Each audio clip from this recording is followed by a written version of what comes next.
Thanks so much, guys, for joining us. Of course, Bishan Jaswant joining us from Bangalore. Hi, Bell. I never know where your whereabouts are, right? It's in this moment of time. But are you I'm in Germany again. You're in Germany again. Nice to see you. And Rakib is Absolute now pleasure. a completely different man that we had in the first podcast, but it's the same guy we brought. Yeah, no, Grandma thought my beard was too long, and so it had to go. What can I say? No worries.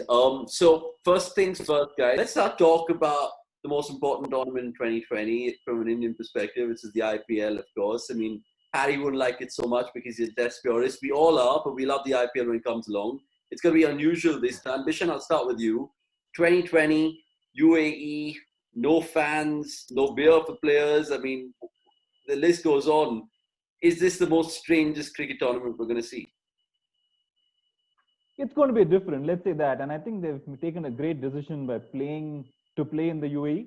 One UAE has managed COVID quite well, and it's possible that there could be fans at the stadium, which would have been impossible in India. So that's great. And UAE, in that small country, they do have, of course, 3 international venues in Abu Dhabi, Sharjah, and Dubai, but also a few ancillary stadiums which can host international cricket. So there are about 5 or 6 stadiums, including the ICC Academy, that can host games there. So it's good to have 5 or 6 international quality grounds next to each other. From an organizational perspective, it makes sense as well. And from a perspective of fans and timing, UAE India timing is very similar, only a couple of hours apart, right? So it makes sense from a commercial perspective as well, and from a perspective of fans being able to view all the games. So I'm quite excited and happy that the tournament is moved to the UAE. Sure, it'll be a little bit different, but I'm still looking forward to it.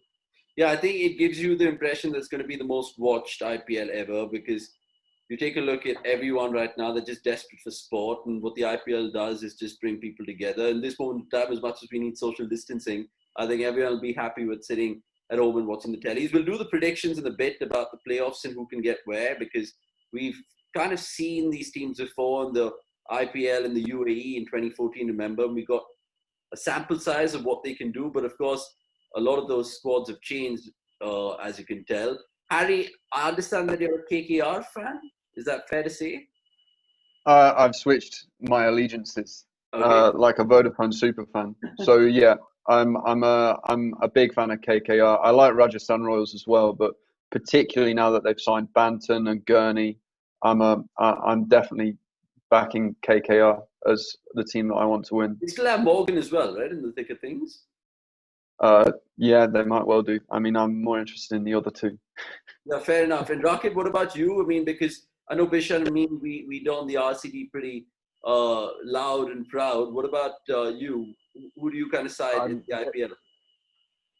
The only team I would ever watch, I care for in IPL is KKR. My family are from Calcutta. The first cricket match I ever watched was in Eden Garden. Absolutely, and I think KKR look very good this year. They have some brilliant young Indian players. I think Shubman Gill is the future of Indian batting. I think he's extraordinary. I'm really interested in seeing Banton.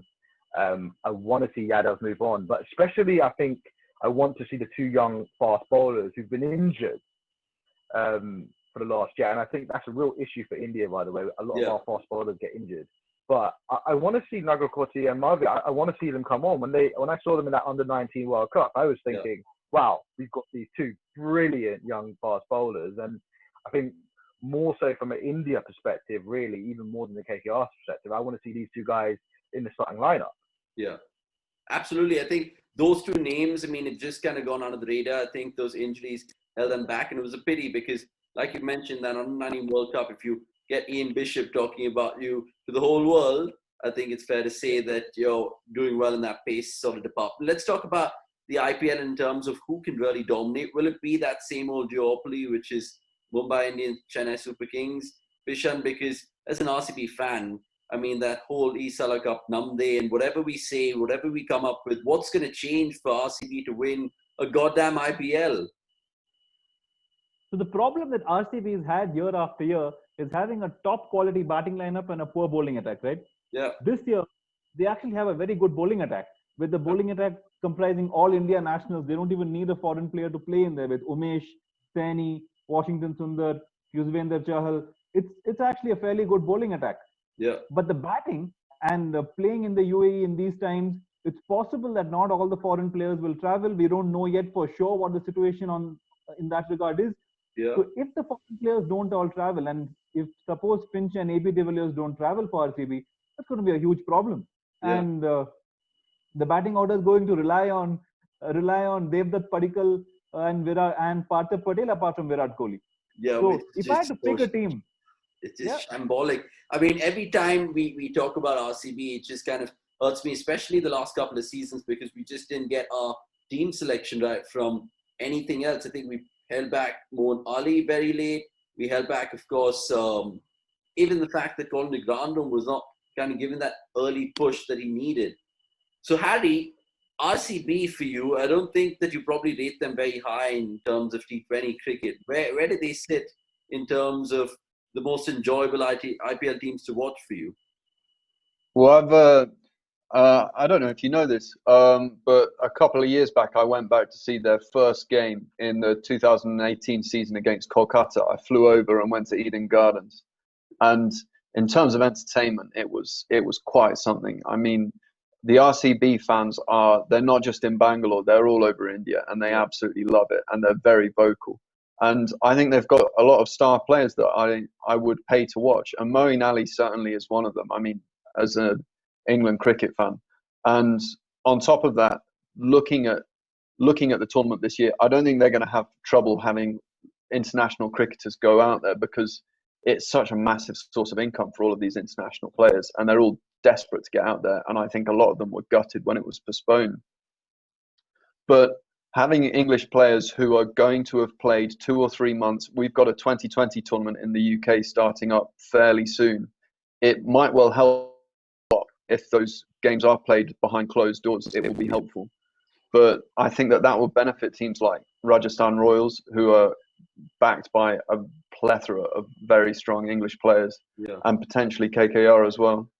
Yeah, I think Rajasthan have, like you said, a lot of good talents coming through. I think even O'Shane Thomas is there, if I'm not wrong, from the West Indies. So they have good pacers as well. Rakib, what about MS Dhoni? Because there's so much talk about him. The last time we saw him was in Manchester, of course, funnily enough, in that 2019 semi-final. Do you think he'll play? What's going on? Because he's very coy. Yeah, I mean, I would like to think he would play. There's no reason why he shouldn't. Chennai Super Kings got to the final, and he was very good. Yeah. And I think whenever you hear players, the thing about Dhoni, every player that ever gets to play with him, especially foreign players, they all talk in awe about how good he is as a captain, how he can predict every ball, and I think that's still there. And I also think if this was say in South Africa, it would be different. But UAE should suit him. Yeah. The bowling won't be as big of an issue. Pace. I mean, I actually changed my top 4 because it's going to be in UAE. Because I think pace I think spin is going to have a much bigger impact than it usually does, say in India. Even more so because I think UAE is so turgid and slow. But I think Dhoni, I think Chennai Super, they're in my top 4. I think they're gonna have a good tournament. They have some brilliant spinners. They have some great batsmen. I think they're experienced and they've shown more than anyone that they can consistently get to the top. Whereas, say for instance, the Mumbai Indians, they've gone first, fifth. And in fact, actually, I don't have them in the top 4 this year because they don't have any good spinners. No, absolutely. I think the fact that both these sides, Mumbai and Chennai, even KKR pretty much in the past, have a very strong Indian core. And that's what we associate IPL champions with, who can sort of build the internationals around them. RCB don't have that, unfortunately. You talk about SRH, that partnership with Bairstow and Warner, and that what's blossoming there. I think they're positive signs over there. What about the other teams, Bishan, Delhi Capitals, for example? We haven't spoken about the Rajasthan Royals, we mentioned, of course, but Kings 11 Punjab, which is almost Karnataka's players and a coach as well. So which other teams really excite you? I'm actually picking to win this IPL, Delhi Daredevils. That's my team to win this IPL. Okay. Because I really think that they're the one team that have replacements for all spots. They have Indians for all spots. And even if a single foreign player doesn't play this IPL, Delhi still have a top quality 11 to play on this play. Yeah. For example, you go from the top, Shikhar Dhawan, Prithvi Shaw, Shreyas Iyer, Rishabh Pant, all top quality players. And even the bowling attack, whether it's Ishant Sharma, Amit Mishra, Ashwin now in there as well. It's a top quality bowling attack as well. And if you add the foreign players they have, guys like Hetmeyer and Rabada, that's just a top quality team, right? So I think Delhi have finally got the balance right. They've been trying year after year, very often changing the entire squad, changing the team name, whatnot. They've tried it all.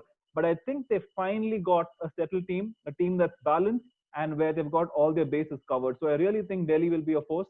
Of course, Sunrisers is my other team in the top 4 because they have, again, top quality spin with Rashid and Nabi playing and the batting with Best or Williams and Warner, etc. All right. So on that, I mean, considering you brought it up, so Delhi to win it for you, Sunrisers second. Who's your third and fourth? I'm picking Chennai and RCB. So no Mumbai Indians? No Mumbai Indians. I know it's weird to not have Mumbai in your top 4, but somehow for me, the team balance and the conditions, it just looks to me that these are the 4 teams that will make it. I mean, it's very hard to count Mumbai out, and it's T20 cricket, anything can happen. But if I'm predicting at this point, Mumbai not in my top 4. Wow, that's a bold shout. Harry will come to you because Rakib's shaking his head over there. I'm sure there's some sort of disagreement. Yeah, no, I would have just swapped KKR, RCB and KKR to be honest. He said all the things that I agree with. Chennai, KKR, DC, Hyderabad, and I have to agree with him.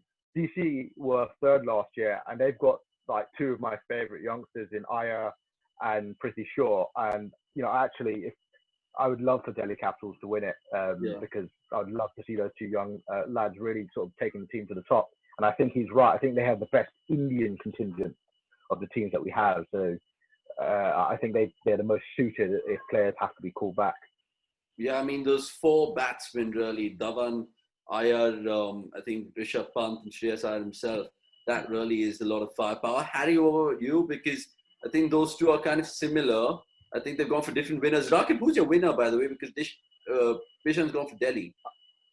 Yeah, so I think it will, if the foreign players are there, I think this is KKR again. I think they've got a really balanced team if the foreigners are there. But if they're not, I would go for DC.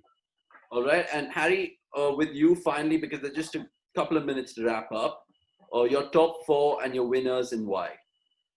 I think I'd go, again, pretty much the same with them, but I'm thinking potentially with the foreigners coming in that Rajasthan Royals might make it up there. Certainly, I think a lot of it's going to be to do with big hitting in the batting department. The pitches tend to be smaller there, and they've been playing those T10 games where huge numbers of runs have been scored. And I think that KKR could come in as a dark horse with people like Andre Russell coming to the fore. And again, I really want to see Tom Banton there. He was excellent in the T10, and by all accounts, he loves it in the UAE as well. Yeah, I mean, the fact that he did well in the Big Bash as well. So lots of things to look forward to Banton. So who's your winner again? I'd go KKR. Okay, so one's gone KKR, one's gone Delhi, one's gone, of course, you said... KKR as well. KKR, so we have 2 KKRs and 1 person with Delhi. I honestly think the RCB might sneak into the playoffs. I'm not going to say that convincingly. I would love it if they do. Absolutely love it. And I don't want to sound like Kevin Keegan here, but all I'm saying is I think it will be the similar sort of familiar teams that we normally associate with playoffs. Your Mumbai's, your Chennai's, and I think an SRH as well is there. I think Kings 11 really strong to push on, but I don't think they'll have the firepower. And KKR, I think if they had a better captain, maybe. Only time will tell. Lots of people will probably hate us right now for making these predictions, but of course, thanks so much for watching, guys, and thanks, of course, the lads for making their presence felt on this podcast. Absolutely fun as ever. Pleasure. Thank you, guys. Everyone. Great talking to you all. Cheers.